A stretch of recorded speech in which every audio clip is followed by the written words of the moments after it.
बिस्मिल्लाहिर्रहमानिर्रहीम। अस्सलाम वालेकुम। एक वक्त था मर्द को शर्म आती थी कि इसकी बीवी नौकरी करे। इसे फ़ख्र होता था कि वह कमा रहा है और बीवी को भी बहुत मान होता था। लेकिन फिर वक्त के साथ साथ सोच बदली, महंगाई के मुआशरे पर असरात पड़े और कुछ मगरब को देकर लोगों ने अपनी बेटियों को घर से कमाने के लिए निकाला। बाज़ लोगों की मजबूरी थी क्योंकि इनका कोई बेटा नहीं था। वहाँ बेटी ही बेटा बन जाती है।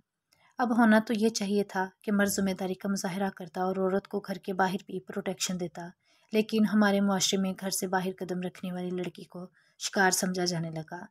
लड़कियों के आगे बढ़ने का असर ये हुआ कि शादी के लिए इन लड़कियों की मांग बढ़ गई जो नौकरियां करती हैं, और नुकसान घर में बैठने वाली लड़की का हुआ।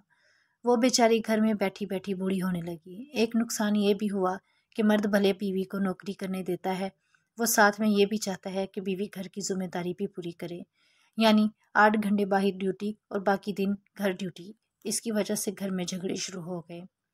इसका नतीजा ये निकला कि औरत जो पहले मर्द पर इन्हिसार करती थी, जब कमाने लगी तो इतनी निडर भी हो गई कि इसने तलाक का डर ही निकाल दिया। हमारे मुआशरे में ऐसी लड़कियां अब आम हैं जो नौकरी भी करती हैं, खुद मुख्तार हैं और तलाक याफ्ता भी हैं। मर्दों का इसमें काफ़ी कसूर है। वो ये सोचता ही नहीं कि औरत कमाए भी, घर चलाने में हिस्सा डाले और फिर घर के काम भी करे। वो भी इंसान है, कोई मशीन तो नहीं। लेकिन मर्दों की अक्सरियत की तरबियत ही ऐसी हुई है कि वो ख़ुद को बदलते नहीं, और जो बदलते हैं इनको ऐसे जाहिल लोग रन मरीद का नाम दे देते हैं। याद रखें, मियाँ बीवी के तल्लुक में इज़्ज़त सबसे अहम चीज़ है। औरत की इज़्ज़त और एहतराम ही एक मर्द का काम है। अगर आप चाहते हैं कि आपकी बीवी आपका हाथ बटाए तो इसको भी थक्कन उतारने का वक्त दें।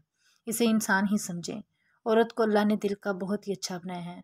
आप प्यार मोहब्बत से बात करें, घर जन्नत बन जाएगा। ये दौलत यहाँ ही रह जानी है, रिश्तों की कदर करें।